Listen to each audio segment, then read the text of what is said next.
Hello viewers, Paschimbanga রাজ্য সরকারি কর্মচারীদের জন্য খুবই গুরুত্বপূর্ণ একটি আপডেট উঠে এসেছে। এই মুহূর্তে পশ্চিমবঙ্গ রাজ্য সরকারি কর্মচারীদের ডিএ নিয়ে খুবই গুরুত্বপূর্ণ একটি আপডেট উঠে এসেছে। সেই আপডেটটি আমি আপনাদের সাথে শেয়ার করছি। আপনি যদি পশ্চিমবঙ্গের একজন রাজ্য সরকারি কর্মচারী হয়ে থাকেন তাহলে ভিডিওটি আপনার জন্য হতে চলেছে খুবই ইনফরমেটিভ। ভিডিওটি মাঝে থেকে কোথাও এক সেকেন্ডও স্কিপ না করে প্রথম থেকে শেষ পর্যন্ত দেখার অনুরোধ রইল।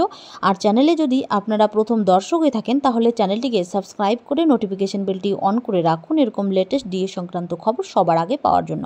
আর অলরেডি যারা চ্যানেলটিকে সাবস্ক্রাইব করে রেখেছেন তাদেরকে জানাই অসংখ্য ধন্যবাদ। তো বন্ধুরা, চলুন ডিএ নিয়ে আজকের আপডেটটি এক নজরে দেখে নেই। টাকার হিসাবে ডিএ মামলায় হার এড়ানোর চেষ্টা রাজ্যের, কৌশল ধরে ফেললেন আইনজীবী। কনফেডারেশন অফ স্টেট গভর্নমেন্ট এমপ্লয়িজের আইনজীবী ফিরদৌস শামীম দাবি করেন, মহার্ঘ ভাতা রাজ্য সরকারি কর্মচারীদের আইনসঙ্গত ন্যায্য এবং মৌলিক অধিকার। সেই অধিকার খর্ব করে এতদিন তাদের প্রাপ্য ডিএ দেয়নি রাজ্য সরকার।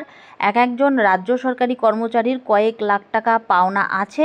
রাজ্য নিজেরাই আদালতে জানিয়েছে যে বকেয়া ডিএ মেটাতে 40,000 কোটি টাকার মতো লাগবে। তো রাজ্য সরকারি কর্মচারীদের সংগঠনের আইনজীবী জানিয়েছেন, 40,000 কোটি টাকার বঞ্চনার শিকার হয়েছেন রাজ্য সরকারি কর্মচারীরা।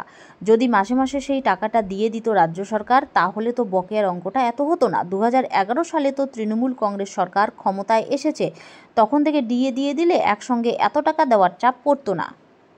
আর কেন সেই কাজটা করেনি রাজ্য সরকার সেটারও ব্যাখ্যা দিয়েছেন কনফেডারেশনের আইনজীবী।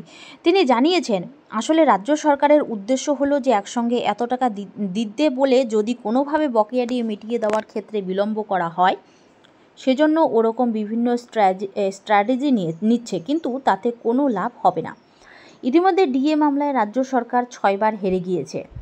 সেই তালিকা পেশ করে ফিরদৌস জানান যে প্রথমে রাজ্য সরকারি কর্মচারীরা স্যাটে হেরে গিয়েছিলেন, তারপর তারা কলকাতা হাইকোর্টে মামলা করেছিলেন, হাইকোর্টে জিতেছিলেন। সেটার প্রেক্ষিতে রাজ্য রিভিউ করেছিল, তাতেও হেরে গিয়েছিল। স্যাটে ফেরত আসার পরে ফের রাজ্য সরকারি কর্মচারীরা জেতেন। সেটার প্রেক্ষিতে যে রিভিউ করেন তাতে হেরেছিল রাজ্য।